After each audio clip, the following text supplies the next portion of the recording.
This episode is brought to you by Indeed. Stop waiting around for the perfect candidate.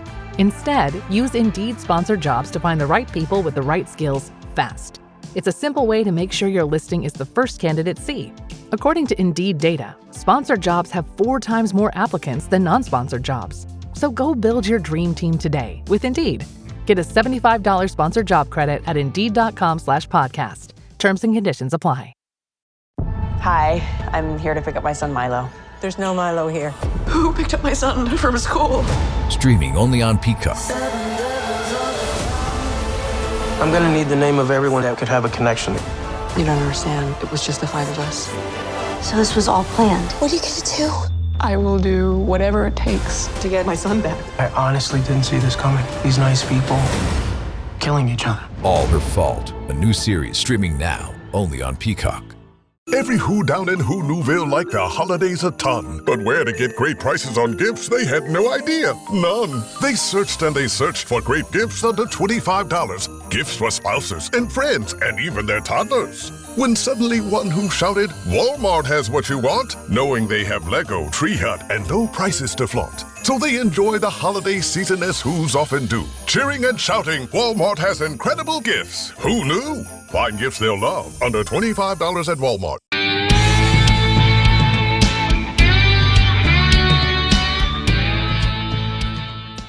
Helo, siwmai a chroeso I benod arall o bodlediad rygbi Cymru. A mae'r podlediad yma ni'n hanesyddol am sawl rheswm. I ddechrau da, Cymru'n ennill am y tro cyntaf mewn oesoedd yng Nghaerdydd, ond yn fwy hanesyddol, mae da ni 4 cynrychiolydd ar y podlediad. A dwi'n hynod iawn o'r cwmni proffesiynol, insightful, knowledgeable sydd fi ar y podlediad yma. Felly, nos o dda, fel dwi'n gweld chi ar y sgrin yma, nos o dda Dafydd, Andrew, a, wel, mae'n gweud global gainer, ond dwi'n nabod ti fel Nick. Ydych tri o chi'n cadw meddwl? Da, diolch. Iawn, diolch. Da iawn. Felly, Cymru'n curo Japan, oedd hi'n chwysad, oedd hi'n waith caled, oedd hi'n ben tost. A oedd e'n ymlaen at hwnna mewn eiliad. Ond ni jyst yn moyn twtch I ddechrau da. Wrth gwrs, yr undeb dechrau'r cyfarfod ar rhanbarthau, a yn o bob sôn, cynrychiolwyr dreigiau yn gadael cyfarfod ar ôl 10 munud. David Buttress ei hun yn gweud ar X mae dyna ddigwyddodd. Dim y dechreuad gorau felly i'r trafodaethau holl bwysig yma, gyfeillion? Na, yn ôl y sôn oedd just ar ôl y cyflwyniad, neu yn setlo mewn i'r cyfarfod, ychydig o fynydau, a fel wedodd Buttress ar X fe, bydde wneud 10 munud wedi bod yn llwyddiant. Oedd yn ôl y sôn be fi wedi clywed lot llai na hynny. Wrth gwrs, ni ddim yn gwybod y manylion, ond mae'n ymddangos bod cynlluniau o sut oedd yr undeb yn rheoli popeth. Doedd dim plygu ar hwnna. Ac felly, os taw dyna oedd y datganiad, os taw dyna oedd y sylfaen, doedd dim cyfadda wedi wneud, ac felly doedd dim trafodaeth a gerddon nhw mas.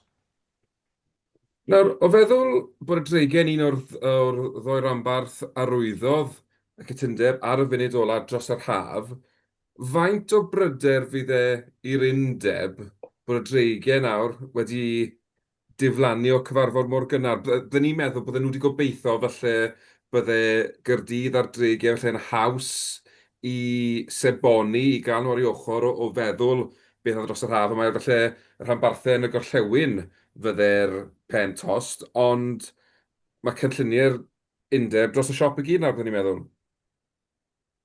Da'n hollol siŵr os falle o safbwynt y dreigiau, mae nhw'n meddwl bod ganddyn nhw lot mwy o bwer dros yr undeb I gymharu â fel y gwelch ar Scarlets, bod oherwydd wnaethon nhw cytuno'r cytundeb, ond hefyd bod nhw bron I sicrhau bod tîm yn mynd I fod yn y ddwyrain mewn 2 flynedd. Maen nhw'n meddwl bod nawr ganddyn nhw pŵer I bron cael dros yr undeb mewn rhyw ffordd. A mae'n diddorol gweld bod Buttress 'di cyhoeddi ar X bod nhw nhw wedi gadael y cyfarfod ar ôl 10 munud, ond falle mae yna mwy i'r stori o safbwynt yr undeb, sa'n siŵr, ond mae'n diddorol iawn gweld beth sydd wedi digwydd. Mae yna cefndir yn hwn, yn dweud. Di hon ddim y cyfarfod cyntaf nhw wedi cael yr undeb. Felly, dwi'n yn gwybod, dim yn sicr. Ond beth yw, os dyn ni, be dyn ni wedi clywed yw, mae rawr am control chydig bach, ath o sôn wedyn, ath yr undeb mynd yn ôl, a o'r safpwynt, a ffaith nhw mynd i talu Covid loan, mae wedi troi hwnna nôl. So mae'n lot mwy. Yr unig beth dwi yn meddwl ydy, beth bynnag sy'n digwydd rwan, mae rhaid i dod i'r diwedd y stori yn eitha'r gyflym. So dwi yn meddwl, os dyn ni ddim yn cael cytundeb, a sgal at sa'r gwylch dwi'n mynd i amalgymeiddio. Does ddim cyfle am hwnna o gwbl. Felly, rhaid ni cario ymlaen ar ôl doleg wedyn, a beth bynnag nhw'n sôn am y licence, cario ymlaen a cael penderfyniad. Cos mae bobl yn dy fan fi yn gallu copio efo newyddion drwg, os di yn mynd i colli ni neu'r scarlet. Ond beth nhw ddim yn licio y ffaith mae rhywbeth mynd i digwydd, ond dwi ddim yn gwybod pam a pryd. Mae'r ansicrwydd yn broblem enfawr, fel ti'n dweud, Nick. Ond does dim synwyr i'r broses o gwbl ar hyn o bryd. A ffaith bod nhw'n lawnsio datganiad ac yn y pen draw, doedd dim penderfyniad. Felly lawnsio a datgelu bod dim penderfyniad gyda nhw. Ond hanner penderfyniad, achos o'n nhw'n sicr bod un yn y dwyrain, un yn y prif ddinas, a wedyn falle un yn y gorllewin. Mae'n amlwg, dyw Redyn ddim eisiau 3 ranbarth, mae moyn 2. Mae hwnna'n creu problem oherwydd bydd yna gwagle enfawr o dan y 2 yna, lawr yn syth i'r SRC. Dyw'r SRC fel mae fe nawr, ddim digon agos i'r gêm proffesiynol.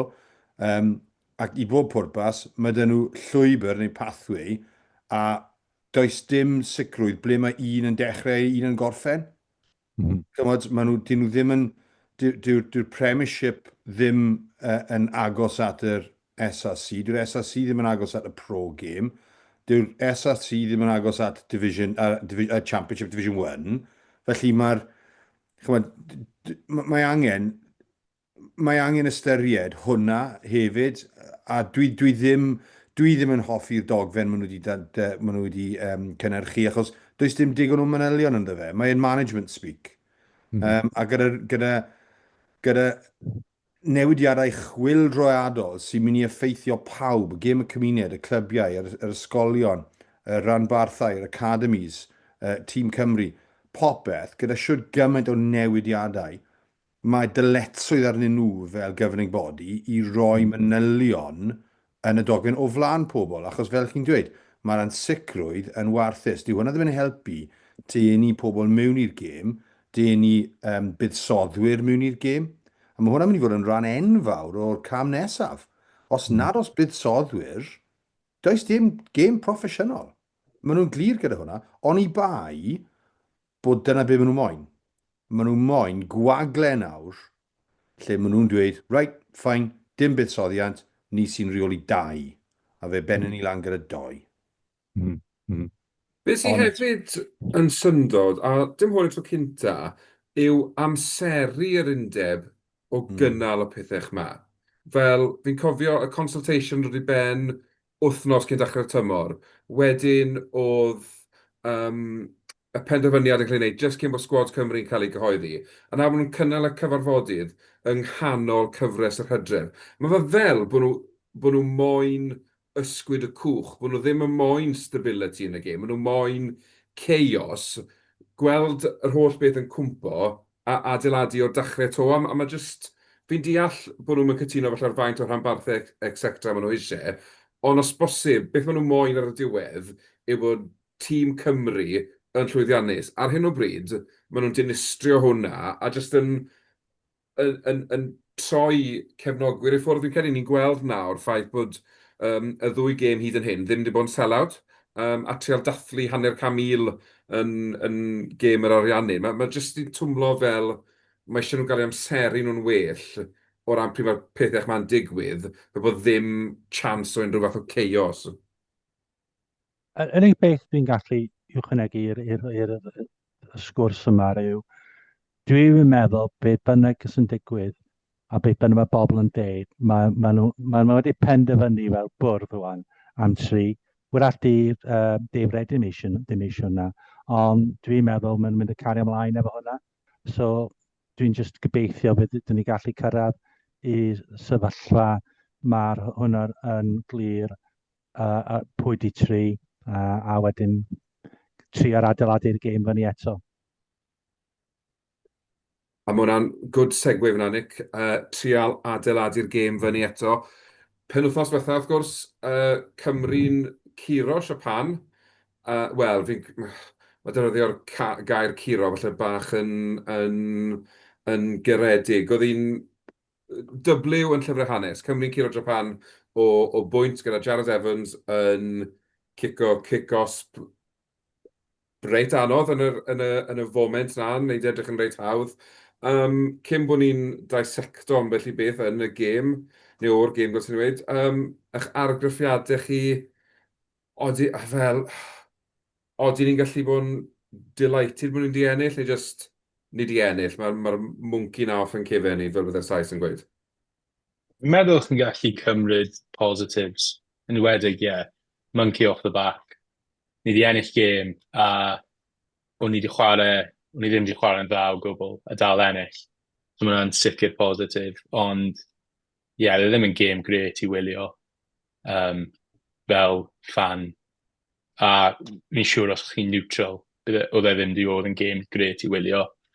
Ond just hapus i ennill. A fi yn meddwl, falle blwyddyn yn ôl, oedd ni ddim yn mynd i ennill gêm fel na, yn wedig fel y munudau olaf, i just mynd lan y pitch a i Gareth Evans sydd rhyw blwyddyn yn ôl siŵr o fod i meddwl oedd gyrfa Cymru drosodd i sgorio cic i ennill y gêm. Yn rhywbeth masif yn personol i fe. So, sicr positif o safbwynt na, ond dal lot i wella arno. Wedodd Gareth Evans yn syth ar ôl y gêm bod e'n fwy ples y ffordd nath arwain y tîm i fyny'r cae y pitch mwy na'r cic, achos typical goal kick, a ddim meddwl, fi'n mynd i cico fe anyways, mae hwnna'n easy. Ond y peth anodd oedd cael nhw mas o tiriogaeth nhw, achos dwy funud, mae rhaid i fi ddweud, nes i gwylio fe gêm nôl ddoe, a nes i joi o gwylio fe, gan gwybod bod ni'n di ennill wrth gwrs. Ond oedd e'n gêm diddorol i wylio, achos oedd ar ddau ochr, oedd y ddau tîm wneud pethau really dda yn y gêm, ond oedd y ddau tîm diffyg hyder, diffyg profiad, a hefyd panico o bryd y gilydd, gwneud camsyniadau erchill yn syth ar ôl wneud rhywbeth rydw dda, a ni oedd ar y blaen pan nath y cloc mynd 80. A dyna yr unig ffordd i ddisgrifio fe. A falle y mainc nath y gwahaniaeth i ni yn y pen draw, achos oedd nath Plumtree yn dda iawn pan dath ymlaen, y props, ac wrth gwrs Gareth Evans. Nes i edrych ar be nath e, achos oedd y teimlad gyda fi o nath e llwyddo i gael ni lan y cae yn weddol hawdd, gan ystyried roedd 15 ar y cae gyda nhw ar y pryd, a 15 dyn ni ar y cae. A ni'n meddwl beth oedd y gwahaniaeth, a dim ond pethau bach oedd, a nath e sefyll ychydig fwy fflat, a nath e pasio ychydig fwy llydan. Just rhywbeth bach. Bydde Dan Edwards yn gwybod dyna sut ni moyn chwarae. Ond wrth gwrs, o fewn y cauldron, mae profiad yn helpu i gwybod. A bydde Gareth i bod yn lan ar y stand, neu edrych ar y laptop, neu gwrando ar y coach, beth bynnag. A fel mach o rywun profiadol yn gallu gwneud pan maen nhw'n gwylio gêm yn gyntaf, maen nhw'n gallu datrys y broblem o'r eisteddle a meddwl, reit, ro fi 5 munud a fi ar y cae, fi'n mynd i newid rhywbeth. A dyna be nath e, just subtle differences, oedd ni wedi gwneud lot fawr o wahaniaeth. A fi'n gobeithio bod Cymru yn mynd i parhau i wneud gwelliannau bach yna pob tro maen nhw'n cael cyfle. Y broblem wrth gwrs, oedd ychydig o bethau'n gwella, ond o'n i wedyn yn mynd nôl mewn ambell i beth arall. Fi'n credu wnaethon ni datrys ambell i broblem gyda'r kicking game, a sylwi ar y rengol yn tu ôl ble Murray i codi'r brwysion, ond nath hwnna digwydd, achos oedd hwnna rhan o'r cynllun, ond oedd e dal yn eitha sal, ac yn safon isel o ran sut o'n ni'n ymosod ar y bel a sut o'n ni'n ceisio gafael ar y bel uchel na, chymod?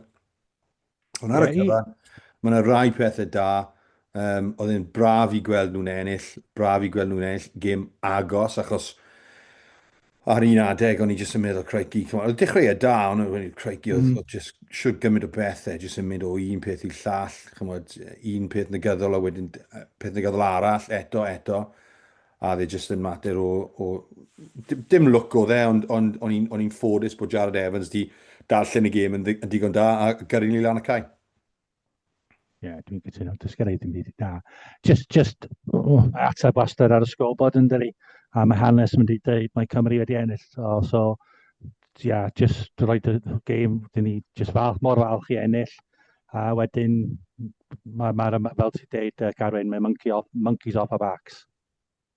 A fi'n credu, beth sy'n rhaid i gofio fyd yw, oedd hwnna'n fuddigoliaeth i dîm sy'n felly yn isel o ran hyder, sy'n mwy aml na ddim yn ddiweddar, pan maen nhw wedi bod mewn sefyllfa fel wedi colli'r gêm, a oedd Jared Evans, fel ti'n gweud, oedd ar y ca 5 munud felly, a mae wedi camu lan rhedeg ni lan y ca yna, yn reit gyfforddus, fel dim byd rhaid Dan Edrych, fi'n credu bod Dan Edrych wedi chwarae yn dda eto, bod just Jared Evans yn dod ymlaen, mae'r amddiffyn di blino, mae bach fwy o le, mae fe'n di cael 70 munud o wylio Siapan, so mae fe'n gwybod fe mae'n disgwyl fe nhw i amddiffyn, a wedyn wedi cico'r gic na, wedyn fi'n credu, gallwn ni gymryd lot yn feddyliol falle o'r gêm na, hyd yn oed os oes na lot o waith dal i wneud falle ar y gêm, yr actual fel chwarae rygbi o bethau, ond mae'r ffaith bod ni wedi gallu dros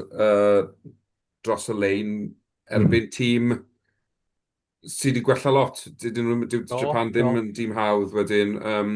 Fi'n credu bod yna positives i gymryd, ond fel sy'n wastad o gar rygbi, mae yna bethau sydd dal i weithio ar wedyn ni. A felly, dechreuwn ni gyda un o'r chwaraewyr mwyaf profiadol. Fi'n credu, Dafydd, wnaethon ni mentiono wythnos diwetha Josh Adams a Thomas Williams, oedd y ddoi yn yr olwyr, oedd yn dod mewn i'r gêm a lot o brofiad. A Josh Adams yn cael moment i anghofio, falle, ffordd gorau ddisgrifio fe? Wel, 2 funud cyn y digwyddiad, nath e cico'r bel mas ar ei phen. A falle, so'n gwybod, falle oedd hwnna rhan o rwystredigaeth, falle oedd e'n teimlo y pressure, ond nath e, i fod yn ollol honest, oedd dim lot yn y digwyddiad, a nath e ddim effeithio ar y chwaraewr o gwbl, oedd e'n top. Does dim esgusodi fe, chymod yn gwybod y Steve Tandy wedi cefnogi fe rhywfaint, ond dyna job rili fe yn gyhoeddus, ond a fi'n credu oedd hwnna wedi effeithio ar y tîm. Oedd rhaid i ni wedi ymdopi am 20 munud gyda un chwaraewr llai lle oedd angen i ni codi stêm ychydig a parhau gyda'r momentum, achos o'n i gyd yn meddwl bydde wedi bod yn agos am awr ta beth, ond o'n i'n disgwyl falle bydde bach mwy o brofiad gyda Cymru i gorffen yn gryf. Ond chymod, y moment of madness y fe, chymod, a nath e bendant costio ni, ond wrth gwrs mae fe nawr yn cael ban, a mae rhaid i ni dod o hyd i ryw fath o triol newydd, unwaith eto. Be di'r fan di, Andrew, fel cefnogwr Caerdydd, oedd ti'n meddwl yn dwp o siomedig efo fo? Ie, the second up. Rhyw 2 neu 3 blwyddyn yn ôl, oedd e'n aml yn colli ei ben. Oedd e beth fel yn... Oedd e just ambell kick-offs, neu just rhyw fath o ffeit bach ar y cae, oedd just yn hollol diangen. A o'n i'n meddwl e bron di cael gwared o elfen na o'i gêm, ond oedd e ddim yn dda i weld ar dydd Sadwrn. Yn enwedig oedd just ddim werth wneud e yn y lle gynta. So sa'n siŵr be oedd yn meddwl ar y cyfan, ond just bach yn siomedig, just ar y cyfan i weld yna. Just i fi, ti'n edrych ar rhywun sy'n 30 oed, a ti eisiau rhywun sy'n gallu dangos arweiniaeth, a mae'n siomedig iawn i fi, i rhywun o'r gymaint o brofiad i wneud rhywbeth stwp fel hwnna. Ie, fi'n credu mae'n beth oedd e'n yw'r ffaith bod pan ni'n felly ddim yn blessed gyda caps yn yr olwyr, a ni'n chwilio am rywun jyst i fel bach o cool head a jyst tynnu'r chwaraewyr ifanc o'i gwmpas oedd e'n siomedig i weld Josh yn ymateb yna. Fi'n gwybod, o'ch chi'n gallu gweld ar ei wyneb pan ddath yn ôl mas i'r ail hanner bod e'n siomedig gyda'r hyn oedd wedi gwneud. A fi yn credu petai y chwaraewr o Japan yn gallu amddiffyn i wyneb ar y llawr, bydde ddim wedi cael yr upgrade, fi'n credu mae Carwyn wedi bod, ond achos bod oedd y boen defensive, fi'n credu oedd ddim lot o opsiynau gyda'r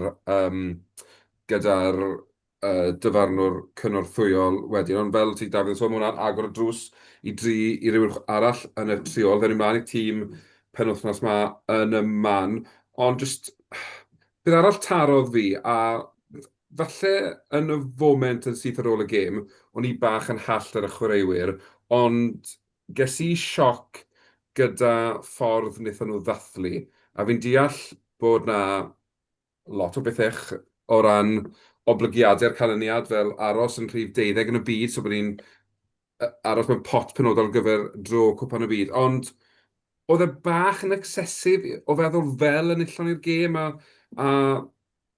mae bod e ddim yn berfformio perffaith, neu dwi'n bod yn bach yn rhy hallt ar y chwaraewyr? Wel, fel nes i ddweud yn gynharach gyda Dafydd Evans, oedd e siŵr o fod yn meddwl blwyddyn diwetha oedd dim wir dyfodol gyda fe yn Crys Cymru. A 2 chwaraewr yn benodol na dathlu mwyaf oedd Rhys Carey a Jared Evans, a Rhys Carey yn sefyllfa tebyg i Jared Evans. So fi'n deall o safbwynt na, ond oedd na bach o elfen, o'n i jyst yn gwylio yn tafarn na, oedd e bach yn od gweld gymaint o bobl mor hapus am bron just ennill erbyn Japan, a oedd e bach yn smash and grab ar y diwedd, fel maen nhw'n dweud. Rhyw 5 neu 10 blwyddyn yn ôl. Bydd yna canlyniad mor siomedig, ond yn anffodus, hwnna yw'r sefyllfa y tîm cenedlaethol ar hyn o bryd. Sgen i ddim problem gyda ffordd nhw'n dathlu, fod yn hollol onest, byddwn ni'n fwy grac os nhw'n dathlu ennill sgrums fel mae Lloegr yn dathlu, chymod. I ni moyn ein chwaraewyr i gallu uniaethu gyda'r torf. Ni moyn nhw i fod gyda cysylltiad emosiynol gyda ni. A pam ni'n colli, fi moyn gweld bod e'n brifo nhw. Fi eisiau nhw i brifo fel i fi'n brifo, os nad fwy, a fi'n siŵr bod nhw, achos maen nhw'n cymryd y pressure. Maen nhw'n cael digon o wasg negyddol a digon o pethau hirt yn cael ei ddweud amdanyn nhw ar cyfryngau cymdeithasol. Maen nhw'n cael digon o bwysau. Maen nhw'n boes ifanc sy'n neud i gorau. Maen nhw'n dylse fod chwarae i Gymru rhywbeth special iawn. Os chi'n gallu ennill dros Cymru, mae hwnna'n neud e'n fwy special. A dysgen i ddim broblem gyda'r ffordd maen nhw'n dathlu. Fi'n credu oedd rai wedi syrthio'n syth ar y llaw ta beth allan o'r shot, o'n nhw'n shattered, chymod. oedd yn emosiynol. Felly, chymod, dathlwch pan ni'n ennill, hyd yn oed os yw yn erbyn Japan neu Belgium neu pwy bynnag, achos dyn nhw ddim yn dod rownd yn aml iawn ar hyn o bryd. Chymod, mae chwaraewyr ifanc newydd, y Gen Zs, maen nhw'n wahanol i'r Alun Wins a Tipperics a Biggers sydd ddim yn gwneud high fives a phopeth, chymod? Dwi'n cytuno efo y dab.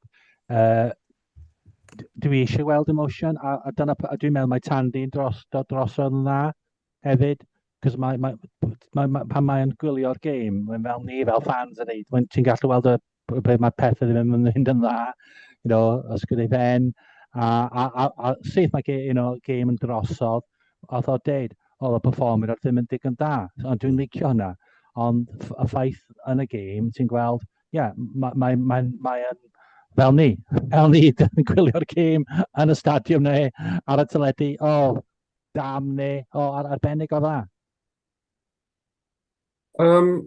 Sorry. Na, chybod, fi credu mae'n dangos parch hefyd i Japan, bod nhw'n hapus i ennill. A fi'n credu pan i chi'n mynd to gyda rhywun, fel nath Cymru a Japan, pwy bynnag oedd mynd i ennill, oedd mynd i dathlu, pwy bynnag oedd mynd i colli, oedd mynd i serthio i dagrau. A chymod, oedd rai o perfformiadau nhw, o'n i'n meddwl halfbacks yn dda iawn, back three yn dda, o'n i'n meddwl oedd yr ail reng, Duons, yn wych. Chymod, trenu bod ddim yn gyd y ci Cymraeg dy fe, o Gymru dy fe. Achos oedd e bobman, oedd e'n cario, oedd e'n taclo, oedd e'n brwydro yn y line-out. Nath e bron o bod popeth yn iawn, o ran, fe oedd yr ail reng gorau ar y cae fi'n credu. A dde bobman.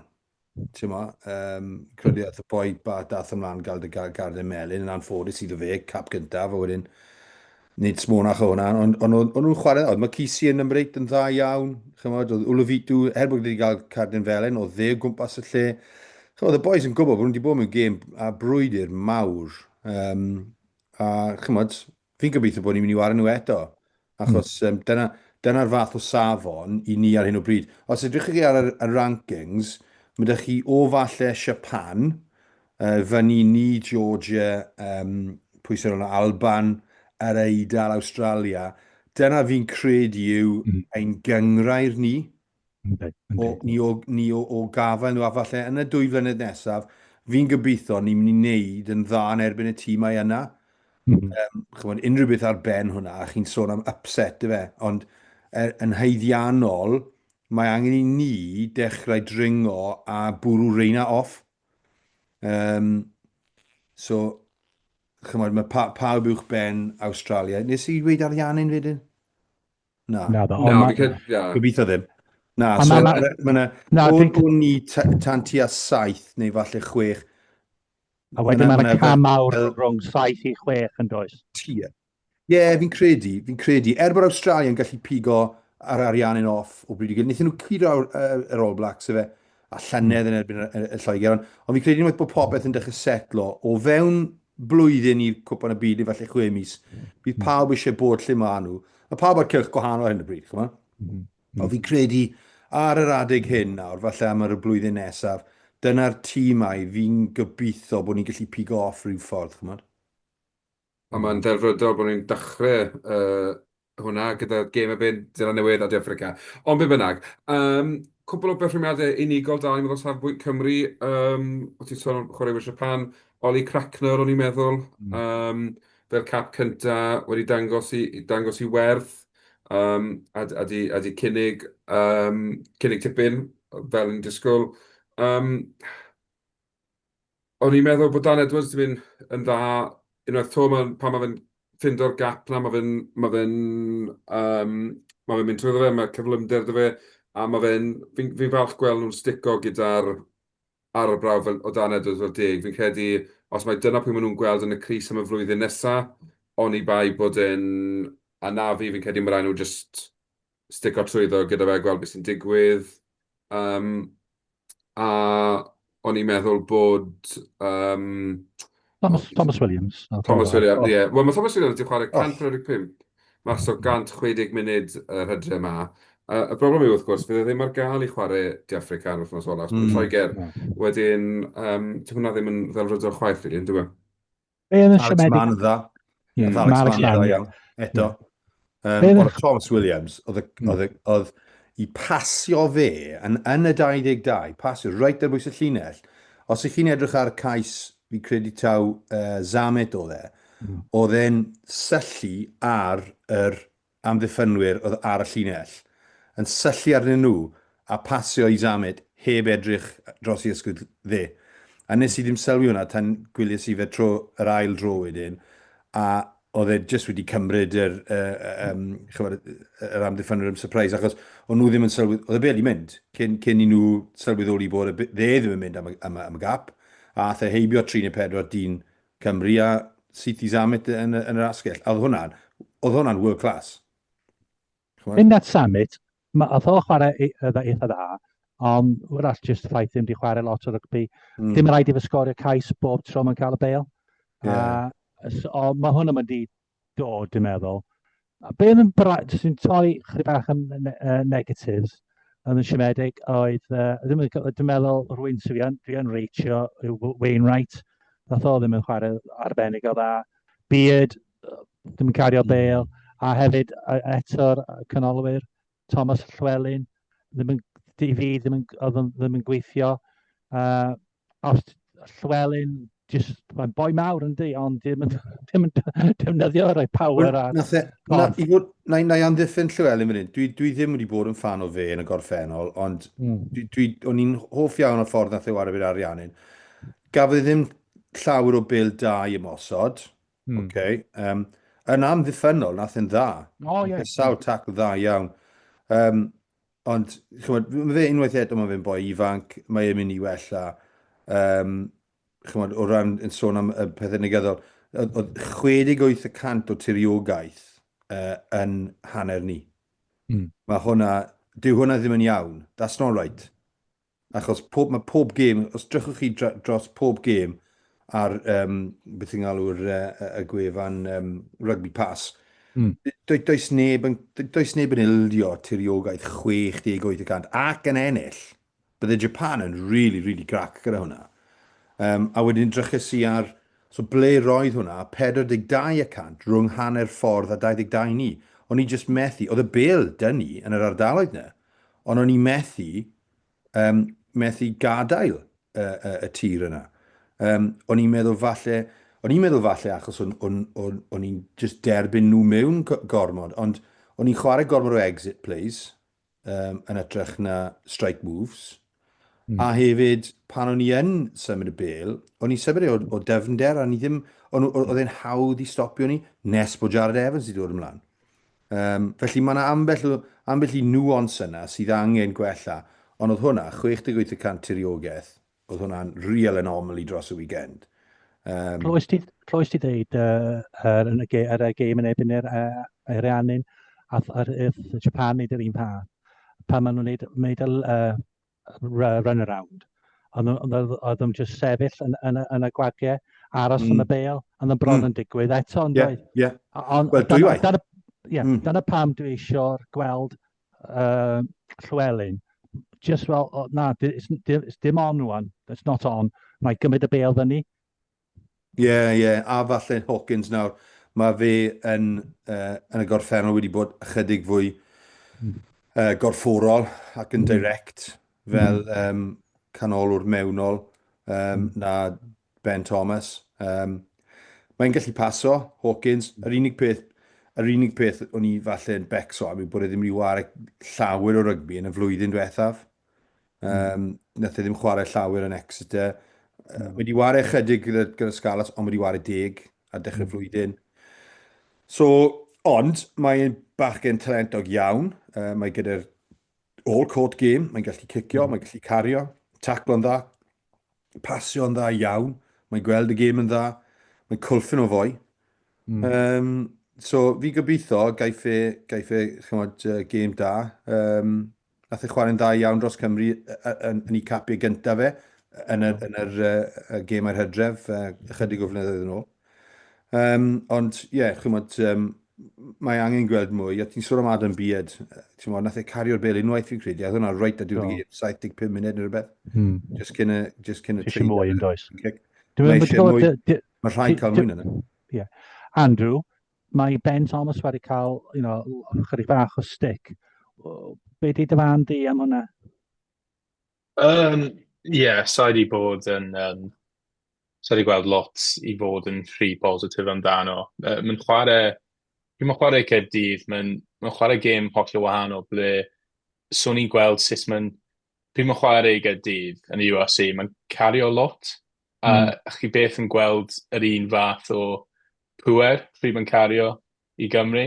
A sa'n siŵr os mae jyst wahaniaeth gyda faint mor gyflym ar gêm rhyngwladol, ond hefyd jyst os mae yna cynllun hollol wahanol, ond o'n i sa'n surprise i weld bod Joe Hawkins yn dod mewn. Fi'n meddwl mae yna yn amlwg rhyw fath o strwythur bod nhw bron eisiau footballing 12 i chwarae. A fi'n meddwl mae Ben Thomas i cael lot o gawntiau. I fod yn dig, oedd e ddim yn dda i chwarae fe rhif dig mor gymaint a nath Gatland wneud blwyddyn diwetha, ond fi'n meddwl, mae angen i Joe Hawkins cael siawns i weld os mae rhywbeth yn newid, ond fi yn hefyd, gyda Max Llewellyn, sa'n hollol siŵr os fe'n gallu chwarae 13 yn gêm ryngwladol hefyd. Sa'n siŵr os mae chwarae dda eto, mae un peth yn y prem, y ffordd mae'n chwarae, mae'n gallu fel, hyd yn oed pryd mae'n chwarae ar asgell, mae'n gallu stepio pobl, a chi ddim really'n gweld y trosglwyddo yna'r gêm ryngwladol. A fi'n meddwl falle 12 yw'r safle fe yn y gêm ryngwladol, os chi'n mynd i fynd... Mae'n boi enfawr. Mae'n enfawr. A pan dath e ar y lefel ryngwladol gyntaf, fi'n credu nath e chwarae ar asgell, a mi sy'n credu oedd y canolwr sydd yn fwy. A dyna'r gobaith, achos dydyn ni ddim gyda llawer o athletes fel sydd gyda Zela Newydd. Fi'n credu dyna un o'r threats fwyaf nawr di sadwn nhw, pa mor athletaidd a pwerus ydyn nhw tu ôl. A y dyddiau lle oedd ni Jamie Roberts, Scott Williams, Fox, a hefyd Ashley Beck. Mae boys fel yna, Andrew Bishop, Beckin fel yna, Henson Shanklin, o'n nhw'n boys dynion corfforol iawn, a mae'r genedlaeth newydd nesaf hynna, o dyna beth sydd angen arno ni gan Hawkins, Llewellyn, Ben Thomas, Mason Grady. Dyna'r bechgyn sydd angen. Maen nhw gyd yn fwy na Tompkins, ond mae Tompkins yn redeg i bwysau. He runs hard, punches hard. Nath e yn dda pan dath e ymlaen. Do, a lot egni. Egni a falle pwyll hefyd, yn gallu siarad gyda pawb o'i gwmpas, bach o glid yn y canol. Os i ni yn mynd gyda Tompkins yn yr chwe glad, mae'n mynd i tynnu ffwrdd ychydig o y ffordd mae Sherrod mae'n chwarae, ond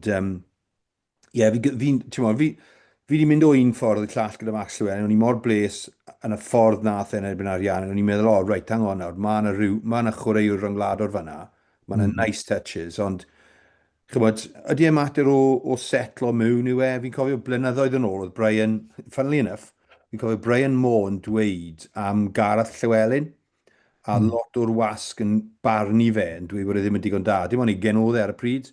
A nath Brian Moore dweud, mae angen i'r Cymru bod yn llai heillig a llai galed arno fe, a gadl iddo fe ennill 10 cap, a wedyn newch eich penderfyniad. Wel, 10 cap yn y dyddiau yna, oedd 2 tymor. So, ydyn ni moyn, ydyn ni angen i Max Llewellyn, y mab, cael y 2 flynedd yna o gapiau, wedyn mae angen y beirniadaeth. Un peth na taro fi yn ystod wrthos diwethaf oedd cofio hwnna a digwydd bod yn ironic oedd e'n sôn am ei dad ond fi credu mae'n mynd i cymryd spel. Mae'n mynd i cymryd spel i ni i gael y gorau allan o'r chwaraewr, a mae rhaid ni fod yn dangos amyneddgar dangos amynedd, gyda Steve Tandy ar y fforddwyr. A fi'n credu i fi, y bach o broblem yw, dyn ni'n chwarae'r gêm i gryfder Max Llewellyn, a fi'n credu achos ni wedyn, dyn ni'n cael y gorau mas o'n fe. Mae bron o fod yn cael y bel, naill ai rhy hwyr neu rhy llydan, dwi gryfder e ddim yn dod mewn dy fel dwi'n credu am nawr, tan bod ni'n dod nôl mewn i'r habit o ennill, tan bod ni'n dod mas o'r ryt ma'n i yno, fi'n credu bod eisiau siarad newid y ffordd mae fe moyn Cymru chwarae, cael ni'n gyfforddus, cael ni'n hyderus, bron o fod, mynd nôl i chwarae fel ni'n neud pan oedd Jamie Roberts a John Fox yn y canol, a bod ni jyst yn gadar yn y canol, bod ni'n mynd dros y linell fantes, a wedyn bod y bel yn cael ei mas i'r asgellwyr, a bod nhw'n rhedeg i mewn. Mae da ni pes ar yr esgyll, just ar hyn o bryd, so ni'n gwneud digon o argraff yn ganol ca i gael o'r hawl i fynd yn llydan. A fi'n credu, just am dymor neu ddau, just nes bod ni'n dod nôl mewn i'r habit o feiddi'r Eidal, o feiddi'r Alban, bod yn gystadleuol mewn gemau eraill. Just bron o fod yn boring, achos bywyllt y fi bod ni'n ennill 3-0 bob gêm am flwyddyn, a bod ni'n boring, a bod ni'n trial rhedeg i bob man, bod ni'n cael footballing 12 sy'n falle ti'n rhoi lan bach yn amddiffyn wedyn, a bod ni'n gadael ceisio mewn, a bod ni'n colli 53-28 neu beth bynnag oedd e, 52-28 yn yr anyn. Ond dwi'n edrych yn dda, ond ar y pryd wedi colli gêm yn hawdd. Y peth sydd gyda ni ar un o bryd, mae gen ni tîm sydd yn eitha cyflym. Mae gen ni gas. Right? Mae ni'n gallu symud y bel yn gyflym, so mae gen ni pasio yn gyflym, mae gen ni foot speed sydd yn gyflym, Zamet, Blair Murray, Dan Edwards, mae nhw'n boys cyflym. Ond beth sydd ddim gyda ni yw, dyw'r ball carriers ddim dyn ni i wneud y dents, to shorten the defence, i tynnu pobl mewn, fel bod y boys na wedyn, fel sydd Max Lewin pan mae'n wario Gloucester, pan mae e'n cymryd y bel ar garlam yn y 13 channel, neu'r wider channels, mae gwaglau iddo fe. A pan ych chi'n ystyried yn y reng o ôl nawr, ni wedi colli Faletau, Jack Williams, Cracknell. Ni ddim yn hollol siwr ydyn ni os yw Wainwright yn holliach, fyna rhyw sybrydion bod Wainwright falle gael fitness testing o whatever. So mae dod â rhywun fel Deeves mewn, mae e'n mynd i ddod â egni a personoliaeth i'r tîm, a mae chydig o gamble, ond chymod, he'll be up for it, chymod. A bydd e ddim yn phased gan yr All Blacks. Bydd e ddim yn, chymod, bydd e ddim yn gofyn am autographs, chymod. Bydd e moyn cymryd heads, chymod. So, mae hwnna'n rhywbeth da, ond pan ych chi'n meddwl bod ni wedi canmol, Oli Cracknell, gath y gêm ffantastig. 13 carry, gret, oce. Hapus da hwnna, nath ei chwarae'n dda. Ond nath Benwyl cario 20 o weithiau. Penwthnos diwethaf. Oedd e'n absolute warrior. A Lacai, number 8, diolch beth bod e ddim yn chwarae, mae Satiti'n chwarae number 8 nawr. Nath e cario 20 o weithiau yn yr 80 munud. So Benwyl a Lacai yn cario 20 o weithiau yn erbyn i gilydd. A dyna beth dwi'n sôn am Wainwright hefyd. Dwi'n falch mae'n ôl yn Cracknell yn chwarae'n dda. Simerig mae e ddim yn ffit i chwarae. Ond pan mae Wainwright yn cael y bel, a mae yn gallu, efo'r footwork, mynd dros yr gain line. Felly, dwi'n disgwyl bod yn canol pethau dda yn Cymru'n gallu defnyddio a dangos disadwn. Ie. A mae hwnna'n, gyfleu ni sy'n ymlaen i edrych yn disadwn. Wrth gwrs, Zeland Newydd yw'r gwrthwynebwyr, yw'r ymwelwyr i Gaerdydd. Dwi'n yn siŵr am le mae Zeland Newydd yn aros, ond dyn nhw ddim yn aros yn yr Hilton, achos nes i weld chwaraewyr Japan pan o'n mewn i'r gwaith wrthos diwetha.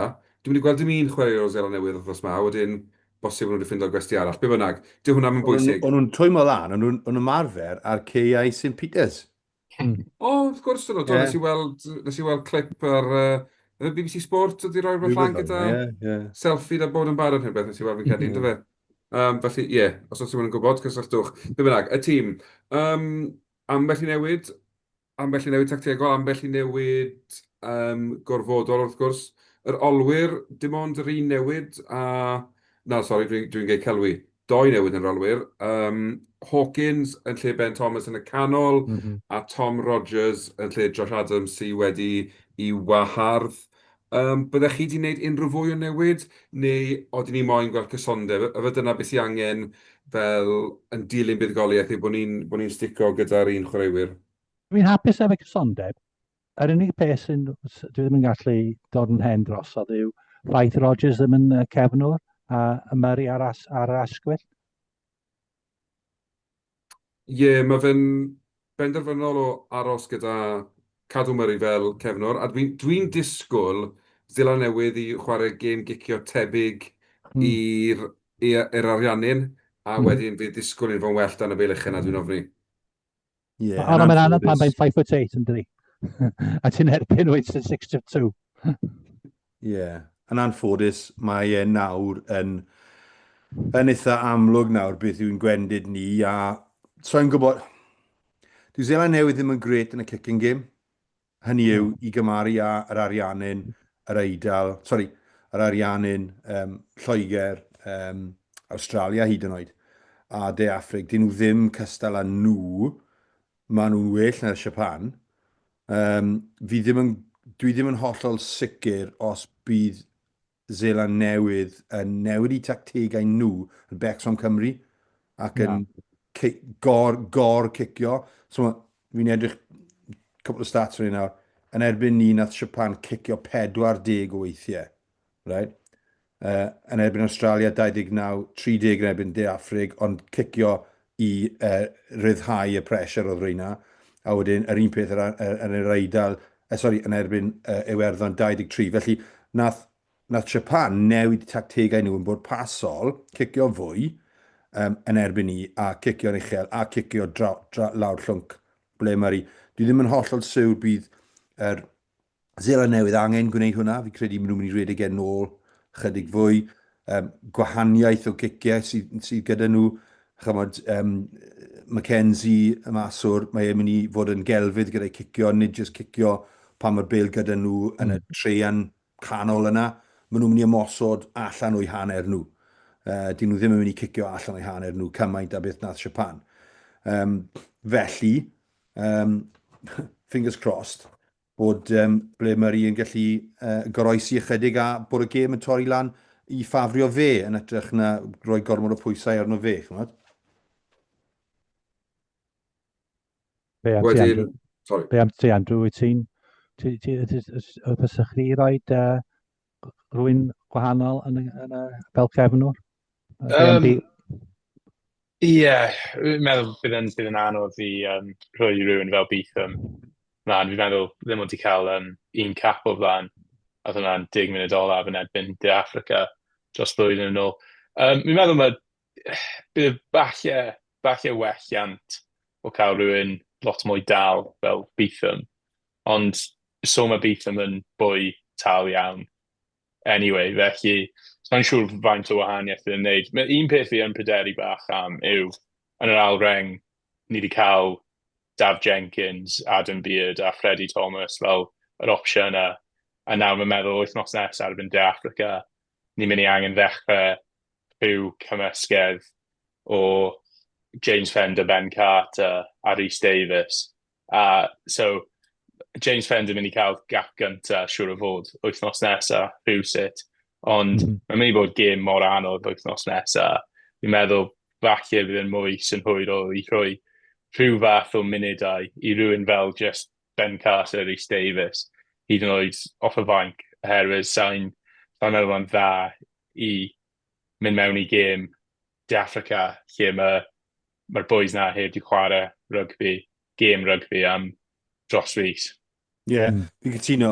Oedd hwnna'n sioc i fi, o'n i'n meddwl bydde un ohonyn nhw o leif ar y mainc, o'n i'n meddwl bydde Rhys Davies, ac fe yw'r ail reng fwyaf agresif ni, yn naturiol. Dyw Fender ddim, mae Fender yn line-up, mae Fender ti'n bach fel Beard, really, chydig well o gwmpas y cae.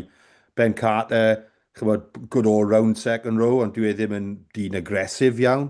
Y dau fwyaf agresif yw probably Daf Jenkins a Rhys Davies, ond maen nhw wedi mynd gyda cysondeb. Fi'n credu mwy na thebyg yng nghefn meddwl Tandy oedd bod e ddim eisiau unrhyw anafiadau yn yr ail reng. Felly mae fe'n sicr o cael dewis allan o'r tri yna. Pwy bynnag sy'n mynd i byddwn ni'n dweud falle Rhys Davies sy'n i dechrau gyda Ben Carter a wedyn Fender ar y bench, type thing. Gan edrych ar y line-out nawr, nath Lloegr dim ond ennill 57% o'i line-outs nhw yn erbyn yr All Blacks. So wnaethon nhw chwalad, nath Holland a Barrett chwalu y line-out Lloegr. Mae rai o'r stats na o ran Zeeland Newydd a Lloegr, wnaethon nhw just cwmpo i ddarnau ar y cae o dan y pressure. O'n nhw bell o blaen o'n i'n meddwl. Oedd ddim wedi helpu nhw cael Cody Taylor off. Sefea a Roigard yn mynd, oedd y gêm nhw wedi just syrthio. Oedd ar un adeg, ar ôl hanner awr, oedd Zeeland Newydd yn hedfan. A wnaethon nhw chwarae'n da, hyd at y 10 munud olaf o'n i'n meddwl. Oedd dal cyfle a dal teimlad bod, All Blacks yn mynd i wneud eto, maen nhw'n mynd i sgorio ar y deth, a dyna i fath o meddylfryd nhw. Edrych ar ruck speed nhw, right? Ruck speed o 0 i 3 eiliad, 88% o ruckiau nhw. Mae hwnna'n, a gan meddwl bod y ti pobl fel Underhill, beth yn galw Carwyn a Benwyl, sydd yn dda dros y bil. A neu llai bod Lloegr wedi penderfynu bod mor keen dros y bil falle, gadael nhw ennill, ond fi'n credu, mae hwnna'n dweud stori bod Zeeland Newydd yn dda iawn yn cario, a Lacau yn cario 20 o weithiau. Dylse nhw wedi sgorio 40 pwynt yn erbyn Lloegr, a scratching your head time gyda beth sy'n digwydd yn y camp yna. Dyn nhw ddim ar ben i gêm nhw. Dwi ddim yn credu bod hwnna'n mynd i helpu ni, achos i ni mewn twll sydd yn dyfnach yn y twll nhw. Ond mae'n diddorol i weld sut maen nhw'n stryglo ar un o bryd o dan Scott Robinson. Dyn nhw ddim yn hapus. Fi'n gwrando ar y podcast yn Zeeland Newydd. Ddim yn hapus o gwbl. Maen nhw'n sôn am Jamie Joseph yn dod mewn, cael gwared o Robinson nawr cyn Cymru mynd yn wath. Ond pe bai ni gyda tîm grif, rewind 3 neu 4 blwyddyn gyda pobl fel Dan Big nhw, pe bai ni'n gallu curo nhw, neu os o'n nhw'n colli unrhyw gêm ar dydd Sadwrn, dim jyst ni, pe bai nhw'n chwarae rhywun arall, bydde fe wedi mynd. Odi, mae'n twmlo fo bod y gêm ma 2 flynedd rhy gynnar i Gymru felly ar hyn o bryd, dan y garfan hyn. Ond yn sicr, mae'n mynd i fod yn... Dwi'n mynd i credu... Mae'n anodd gwybod sy'n mae Zeeland Newydd yn ymateb i'r golled. Naill ai maen nhw'n rhedeg riot, neu maen nhw dal yn wounded animal, a mae chance i Gymru fe'n atyn nhw. Fi'n credu un peth sy'n ni'n neud yw chwarae heb dim pryder, achos does neb yn... O ran fwyaf bobl yn disgwyl Cymru ennill un gêm o'r mwyaf hydre yma. Mae hwn yn free... I fi, mae'r pethefnos nesaf yn free hit. Mae'n chance i rywun roi llaw lan a mynd, fi eisiau cadw'r pris ma ar gyfer y 6 gwlad. A dyna pam dwi'n rhaid gyffroes i weld Harry Deeves yn cael ei gap cyntaf ar Zeeland Newydd. Beth fi'n credu sy'n bwysig yw bod yn cadw i emosiwn intact am y 10 munud cyntaf, bod yn gwneud dim byd silly a cael rhyw yellow card sy'n cael ei review na ddim byd nonsens fel ei. Ond fi'n credu bod e'n mynd i achosi poen i Zeeland Newydd. Dwi hefyd yn credu bod nath man chwarae reit da dros y bêl yn y Crys rhif 7 penwythnos diwethaf. Dwi'n edrych ymlaen i weld sut fydd y rhengol yn gweithio gyda man a Deeves na. Ond wrth gwrs, mae'n her effernol. Mae'n Zeeland Newydd yw'n track record ni'n mynd gweud i'n byd bod ni'n mynd i giro nhw. A dwi'n mynd credu bydd lot o Gymru Cymru yn un o'r rai mwyaf wynaidd yn gweld ni'n curo nhw. Gael gofyn cwestiwn, beth fydda perfformiad da ni, beth yw amceinion ni, am i dysadwn te? Fi'n credu os gallwn ni gael... Bod ni'n gallu sgoro rhywbeth tebyg i beth sgoro ni erbyn ar ariannu'n, so bod ni'n sgoro 4 cais, dwi'n credu gallen ni fod yn hapus gyda hwnna. Ond dwi eisiau gweld nawr gwelliant yn yn hamddiffyn ni. Mae Steve Tandy, hwnna yw arbenigeddau, hwnna yw beth sydd wedi cael i'r swydd ma mewn ffordd. A dwi eisiau gweld ni yn arafu gwrthwynebu'r lawr, wneud bywyd yn haws i ni pan mynd i yn amddiffyn, bod ni ddim yn mynd o ryc i ryc mewn 2 eiliad a bod ni'n gallu rhyw ffordd arafu Zela newydd sy'n her yn ei hunan dwi'n ofni, ond gawn ni weld. Mae'n mynd i fod yn targen caled achos ni ddim yn blitzo, ydyn ni. Ni'n neud beth nhw'n galw snap and chill. Mae'n dod mas o'r blocs yn gloi, a wedyn nhw'n arafu lawr a just cadw cysylltiad rhwng amddiffynwyr. Mae hwnna'n well pan ych chi'n fwy. A mae dyn ni boys mawr yn y tîm, os edrychwch chi ar ein carfan ni, Rhys Carey, Dewi Lake, Adam Beard, Daf Jenkins, maen nhw'n big boys. They're cwlffin o boys, chymod. Ond beth sy'n becso fi yw backline nhw, really, achos maen nhw'n fwy profiadol, maen nhw'n athletaidd, Leonard Brown, chymod, Will Jordan nôl, fi'n gwybod Mackenzie, fi'n hoff iawn o Mackenzie, he's not the most consistent out of in the world, ond wedyn Digby Wan yn chwarae. Fi'n edrych ymlaen i gweld y boi yn newydd Love, fullback, good player, ond dyn nhw ddim yn pack amazing. Dyn nhw ddim yn pack amazing. Dwi ddim yn convinced gyda Williams, y lwsed. Fi ddim yn credu bod e'n scrummager da. So, fi'n rili edrych ymlaen i Azerat i gael gôn o fe. Fi'n credu beth sy'n mynd i fod yn llwyddiant yw the game within a game. Os ydych gallu dangos bod scrum ni'n dda, couple of scrum penalties, drive-in maul, good line-out, attacking play, couple of line breaks, dod o Zamit mewn i'r game. Dyma'r pethau sydd angen i ni weld yn y tîm, yn debyg i be welson ni yn erbyn Ariannin. A to fire some shots. Ond hyd yn oed pan oedd tîm Cymru yn ennill y Grand Slams, admittedly, o'n i chwarae yn erbyn tîm Zela Newydd gryf iawn yn y sort of the 2010s era. Ond nhw gwastad yn gorffen yn gryf, a gyda bach o magic, ond pan oedd e'n gêm agos, pobl fel Jamie Roberts yn erbyn Sonny Bill Williams yn cael ei off, Sonny Bill Williams off ar ôl 55 munud, ond yn 2014, o'n i'n meddwl, this is it, we're going to do it, chymod? Ond nhw wastad yn tynnu ffwrdd o ni, hyd yn oed gyda tîmau gorau, it was the game within a game that was good, fe, chymod? So, fi jyst yn moyn gweld Cymru, couple of strike moves, dangos bach o gelfydd, bach o chwarae Cymru, bach o pace. Fi moyn gweld Dan Edwards yn cael game gol solid. Fi moyn bod yn y game am awr a meddwl, right, mae'n y golau ar diwedd y tunnel fan hyn i ni. A just nid yn syw bod nhw'n chwarae gyda balchder a bod ni ddim yn siarad am yr un pethau trwy'r amser. Chymod, bang ni gwella'r kicking game, ni ddibrofiad, does dim hyder gyda ni. Chymod, a yn ytrach na hwnna, cael pethau sydd yn meddwl rhywbeth ac ni gallu uniaethu gyda a neud sy'n bod y crowd tu ôl nhw, chymod. Mae'n digon o cymeriadau yn y tîm. Mae'n digon o bobl sydd yn eitha talcen caled. Pobl o Dewi Lake, Azerati, they don't respect egos. Chymod, DFC, pobl fel yna. So fi'n rili yn gobeithio gewn ni digon i floeddio am, chymod, a bod e'n game agos i ni fel bod ni'n gallu cael rhywfaint allan o'r diwrnod. Reit te, cyn mynd i gorffen, score predictions. No, dim score, only score predictions.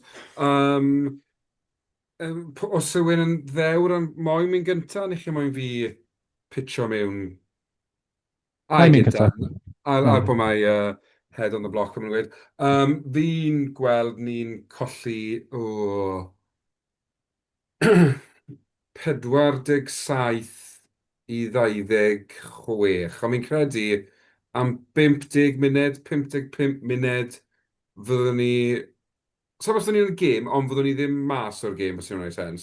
So, sa'n credu bod ni beth yn edrych fel ennill, ond fyddwn ni yn dal yn gobeithio bod hanes gael ei greu, a wedyn cwarter ola, 50 ola, fyddwn nhw'n sgoro rhyw 2-3 cais, a wedyn, just cau a gobeithio yn ar unwaith to.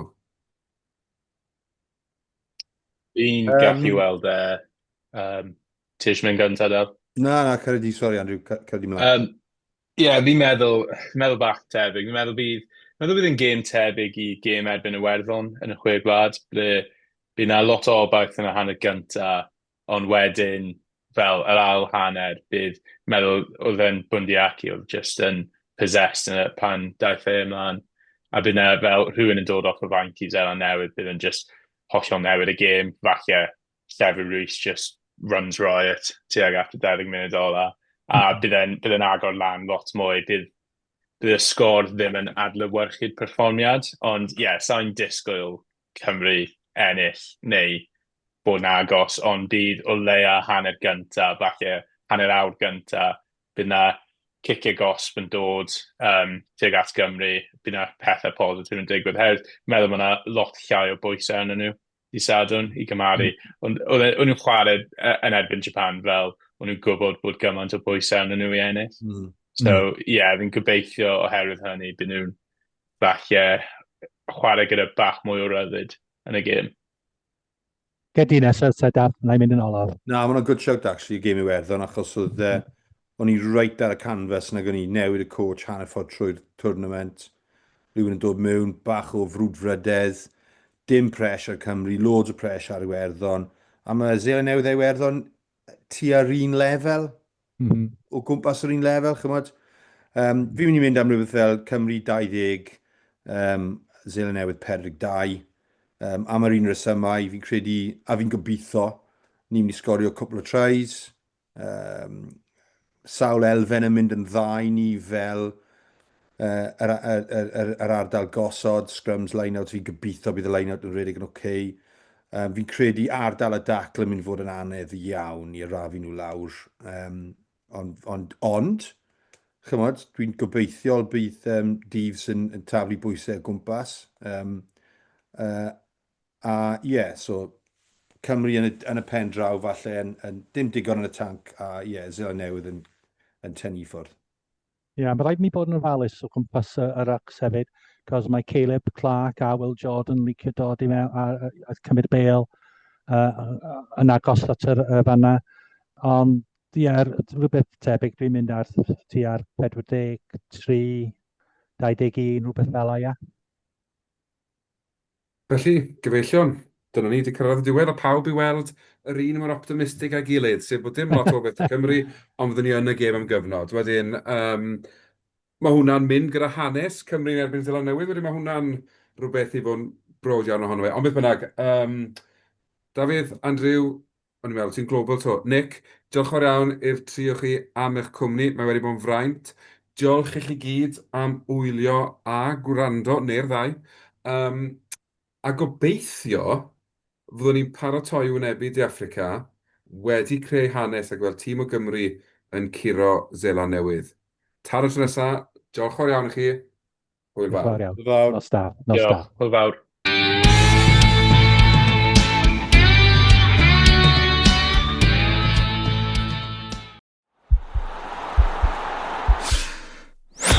This podcast is part of the Sports Social Podcast Network.